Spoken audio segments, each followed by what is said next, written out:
અમદાવાદના ચંડોળા તળાવ ડિમોલિશન મામલો આજે ડિમોલિશન કામગીરી નહીં થાય ડિમોલિશન કામગીરી પર બ્રેક લાગી છે। 2 દિવસ દરમિયાન 4000 કાચા પાકા બાંધકામ જમીન દોસ્ત કરવામાં આવ્યા છે। 1.5 લાખ સ્ક્વેર મીટર જગ્યા ખાલી કરાઈ છે। ગાંધીનગરથી આદેશ મળ્યા બાદ હવે આગળની કાર્યવાહી થશે। ચંડોળા દબાણને લઈ એએમસી કલેક્ટર અને પોલીસ વિભાગથી સંકલન બેઠક થવાની છે। ઉચ્ચ અધિકારીઓના આદેશથી ડિમોલિશનની કામગીરી હાલ પૂરતી બંધ કરાઈ છે। આગળની સૂચના મળ્યા બાદ કાર્યવાહી કરવામાં આવશે।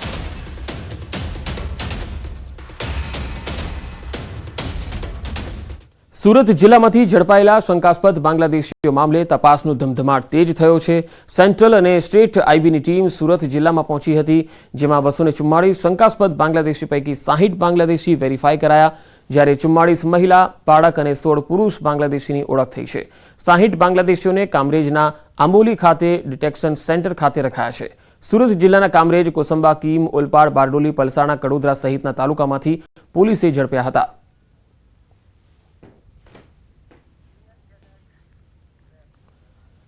બનાસકાંઠાના ભાભરમાં ભર બજારે ધીંગાણું ખેલાયું હોવાનો એક વિડીયો વાયરલ થયો। 2 અલગ અલગ જૂથો વચ્ચે ધીંગાણું થતા 5 લોકો ઘાયલ થયા। 2 લોકોની હાલત ગંભીર બતાવાઈ રહી છે। ભાભરના બજારમાં સામાન્ય બાબતમાં બોલાચાલી બાદ મારામારી થઈ હતી। ઘાયલોને ભાભર રેફરલ હોસ્પિટલમાં સારવાર માટે ખસેડાયા છે।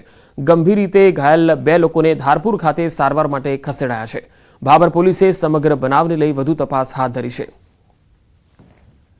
તો ભાભરમાં આ ભર બજારમાં ધીંગાણું થયું હતું અને હાલ 2 લોકોને ગંભીર રીતે ઈજા થઈ છે, જેમને ધારપુર હોસ્પિટલમાં લઈ જવાયા છે।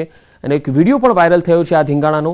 2 અલગ અલગ જૂથો વચ્ચે ધીંગાણું થતા 5 લોકો ઘાયલ થયા છે, જેમાંથી 2ની હાલત ગંભીર બતાવાઈ રહી છે। ભાભરના બજારમાં સામાન્ય જ બાબત હતી અને તેમાં બોલાચાલી થઈ ગઈ અને આ વાત મારામારી સુધી પહોંચી ગઈ। આ તસવીરો જોઈ શકો છો, જે વિડીયો વાયરલ થયો છે એ પણ આ ધીંગાણાનો જ છે। ઘાયલોને ભાભર રેફરલ હોસ્પિટલમાં સારવાર માટે લઈ જવાયા છે, જ્યારે 2 લોકોની હાલત ગંભીર છે, તેમને ધારપુર લઈ જવાયા છે। વધુ માહિતી મેળવીએ, બનાસકાંઠાથી સંવાદદાતા કિશોર તુવર જોડાયા છે। કિશોર, શું વાત હતી જેને લઈને આ મારામારી સુધી મામલો પહોંચી ગયો?